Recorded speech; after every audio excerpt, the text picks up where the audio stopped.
লঙ্গাই নদী ভাঙনের কবলে হাতিকেরা সহ ডেঙ্গারবন্দ গ্রামের বিভিন্ন বসতবাড়ি, আতঙ্ক জনমনে। বন্যা পরবর্তী সময় লঙ্গাই নদীর ভাঙনের কবলে পড়েছে বৃহত্তর পাথারকান্দি সমষ্টির লোয়ারপা ব্লকের হাতিখেরা সহ ডেঙ্গারবন্দ গ্রামের বেশ কয়েকটি পরিবার। বিগত 20 বছর ধরে উল্লেখিত এলাকার বেশ কিছু জনগণের বসতবাড়ি নদীর জলে তলিয়ে গেছে। এতে অনেকে অন্যত্র আশ্রয় নিলেও অনেকে নদীর তীরবর্তী স্থান আঁকড়ে ধরে কোনো রকমে জীবন ধারণের প্রচেষ্টা করছেন। এ নিয়ে সময় সময় বিধায়কদের শরণাপন্ন হলেও সমাধান হয়নি আজও। এই মর্মে আজ সাংবাদিক ডেকে স্থানীয় দুর্গতরা তাদের করুণ অবস্থা তুলে ধরেন। এদিন স্থানীয়দের পক্ষে হাতিকেরা পেঁচারঘাটের গোপালজি মিশ্রা, হরিদুয়ার ভর, সুমন্তী ভর, নরেশ কৈরি, পলু দাস, বিদ্যা রবি দাস, সীতারাম গোয়ালা, নিশিকান্ত কৈরি, সুকুমার সিনহা, রামচন্দ্র রায়, শশীভূষণ রায় এবং ডেঙ্গারবন্দের ইমরানা বেগম প্রমুখরা জানায়, নদী ভাঙনের ফলে এখন তাদের একমাত্র সম্বল বসত গৃহটি ঝুলে রয়েছে নদীর তীরে। এবারের বন্যায় তাদের বাড়িঘরের আরও দুরবস্থা হয়েছে। লঙ্গাইয়ের জল ফুলে ফেপে মিনি বন্যার রূপ নিয়েছে, আর তাদের বাড়ির পেছনে নদী থাকায় বছরে বছরে বিধ্বংসী বন্যায় মাটি স্ফলন হয়ে এখন ভয়ঙ্কর রূপ নিয়েছে গোটা এলাকা। তাদের কথায় বেড়ায় পিঠ ঠেকার উপক্রম হয়েছে তাদের। তার আক্ষেপ করে বলেন, এ নিয়ে স্থানীয় কোনো নেতৃত্ব সহ সরকারি কর্মীরা এলাকা পরিদর্শন করেনি বা তাদের কোনো খোঁজ নেননি আজ অবধি। জনগণের অভিযোগ, এ নিয়ে তারা বিগত সময়ে তদানীন্তন সরকারের আমলে স্থানীয় বিধায়ক মনিলাল গোয়ালা সহ কার্তিক সেনা সিনহার দ্বারস্থ হয়ে শুধু মিথ্যে প্রতিশ্রুতি ছাড়া কিছুই পাননি। তাই এবার তারা কেন্দ্রে তৎপর বিধায়ক কৃষ্ণেন্দু পালের দৃষ্টি আকর্ষণ করছেন এই সমস্যা নিরসনে। জনগণ আরও জানান, অচিরে ভাঙনের কোনো প্রতিরোধমূলক ব্যবস্থা নেওয়া না হলে চলতি বর্ষার মরশুমে অনেকের ঘরবাড়ি নদীগর্ভে চলে যাবে। পাশাপাশি আগন্তুক শীতের সময় স্থায়ী সমাধানের জন্য প্রয়োজন নদী বাঁধ নির্মাণ।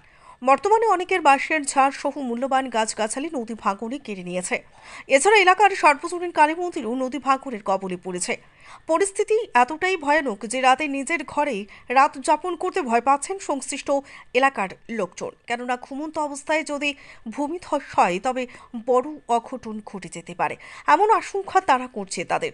ফলে এলাকার বাসিন্দারা জল সম্পদ মন্ত্রী পীযূষ হাজারিকা সহ কেন্দ্রের বিধায়ক ও জেলা শাসক ও সিওর আশু হস্তক্ষেপ কামনা করছেন।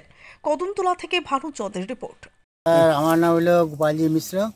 পেচারঘাটে থাকি আমি কইতেছি, আমার বাড়ি পেচারঘাটে।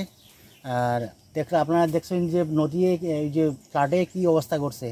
ওখানে দেখুন ওই যে চলতা গাছ একেবারে যাওয়ার পথে, আর নদীর বাঁশের ঝাড়টা গেছে গিয়া। এরকম মানে কয়েকটা পরিবার সামনেও আছে, কয়েকটা পরিবার একদম নদীর কিনারে একদম ওয়াল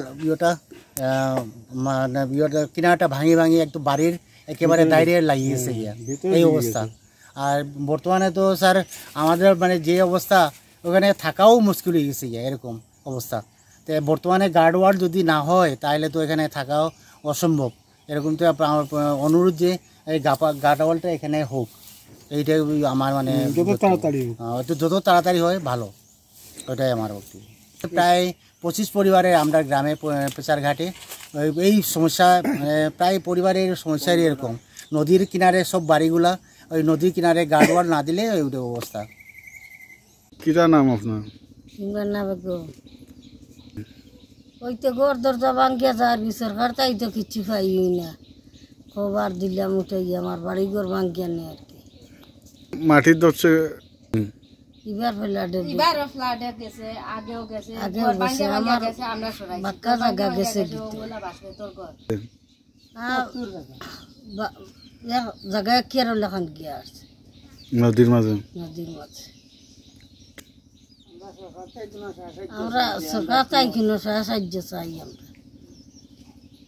আমরা আর কেউ দেখরা নাই, কেউ দেখরাও নাই, দেওরাও নাই, আমরা বাবাও নাই, আর নদী ভাঙ্গে নিয়ে এখন আর কেউ আমরা দেখেন না, আমরা কিছু পাইছেন না। আরে আমরা তো ঘর ভাঙ্গে গেছে, আর আমরা তখন দুজন মেয়ে লোক আসে থাকবারও দিকদারি, তখন মেয়ে লোক আমরা কীরকম থাকবো। রাইতে 8টার সময় ফ্লাট দিয়েছে, বড় ফ্ল্যাটের সময় রাইত ঘর ভাঙছে। ওই বাড়ি গত মঙ্গলবার ফ্ল্যাটের সময় দিন মজুরি, আর কী করবো, দিন মজুরি করি, ছেলে মানুষ নাই আমরা বাড়ি, দুজন মেয়ে লোক। ও ঘরও আমরা ঘুমাই, আমরা বাড়ির জায়গাও নাই কেন